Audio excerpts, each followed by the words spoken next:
Hospital में भर्ती होने से पहले मुझे अपनी ज़िंदगी या लाइफ़स्टाइल में बदलाव लाने होंगे। लाइफ़स्टाइल में बदलाव होने जैसे कि धूम्रपान करना, दारू पीना, क्या इसमें मुझे कोई बदलाव लाने पड़ेंगे? तो इसके 2-3 डिफरेंट पॉइंट्स हैं। मोस्ट इम्पॉर्टेंट पॉइंट ये है कि अभी मैं प्रीच नहीं कर रहा हूँ आपको, लेकिन धूम्रपान, दारू ये एनी विच वेज कौन से भी ऑपरेशन के पहले थोड़े दिन बंद करना ये उचित है। यानी सिर्फ हिस्टेक्टमी नहीं, आपको भी ना कौन सी भी सर्जरी हो या जो भी छोटी मोटी सर्जरी हो या हड्डी की सर्जरी हो, उसके पहले भी इट इज इम्पोर्टेंट कि आप स्मोकिंग और ड्रिंकिंग या धूम्रपान, दारू थोड़ा बंद करें। That is beneficial. बाकी अगर आपको शुगर की बीमारी है या ब्लड प्रेशर की बीमारी है तो इस हिसाब से थोड़े लाइफस्टाइल चेंजेस 4-5 दिन पहले लाने पड़ते हैं। यानी आपको कम शुगर खाना या शुगर की दवाइयाँ आपके डॉक्टर से चेंज करवा लेना, क्योंकि ऑपरेशन के दौरान हम इंसुलिन पे भी डालते हैं पेशेंट्स को। ये सब थोड़ी चीजें हैं जो चेंज करनी पड़ती है, लेकिन ये हम आपको बता देते हैं। जैसे पेशेंट हमारे पास आते हैं, हम सब, मैंने जैसे पहले कहा कि पेपर वर्क करके सब टेस्टिंग वेस्टिंग करके हम रेडी रखते हैं। 10 दिन बाद आपका डेट देना है सर्जरी के लिए, तो मैं एक प्लान बनाता हूँ पेपर में और मैं बोल देता हूँ पेशेंट्स को कि भाई आपको शुगर ये बीमारी है, आज से आपको ये दवा लेनी है, ये चेंजेस करने हैं, या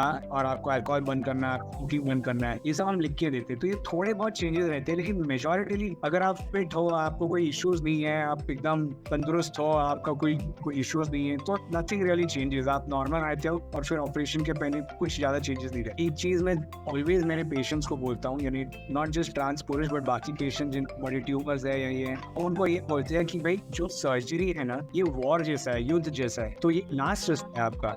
और आप इसी जैसे वो सुन त्जू आर्ट ऑफ वॉर करके एक किताब थी, उसमें भी ये लिखा था कि you should fight only when you know you are going to win, if you know you are not. हम ये सब पहले प्रिपरेशन प्लानिंग इतना प्रिसाइज करते हैं कि सर्जिकल एक्सपीरियंस शॉर्ट पीरियड वो पेन नथिंग यानी एकदम आइडियल कंडीशन में आप ऑपरेट करेंगे।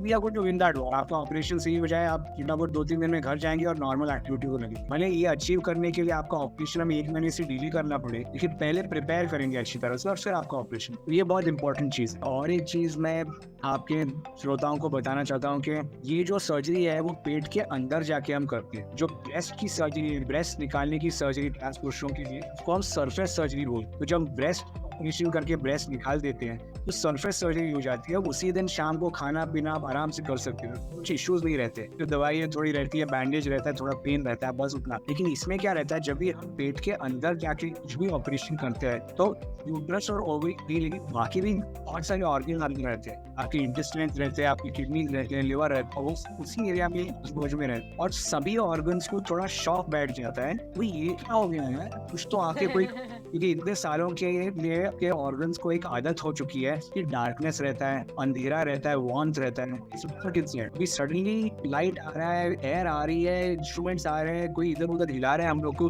तो बाकी ऑर्गन वो into state of shock for 2-3 days. इसीलिए ये ऑपरेशन के बाद हम तुरंत आपको खाना पीना दे नहीं सकते। हमको अगले दिन तक आपको we don't give you anything to eat और ड्रिंक, क्योंकि इंटेस्टाइन्स हिल ही नहीं रहे हैं। अगले दिन मॉर्निंग को हम आपको थोड़ा पानी चाय देखते हैं कि आप टॉलरेट कर रहे हैं, कि आपको वॉमिटिंग हो रहा है। धीरे धीरे आपकी रिकवरी हो जाती है 12 घंटे में, 16 घंटे में, 20 घंटे में। तो it's a slow and study process. तो ये भी थोड़ी चीजें हैं जो I thought I should share with you.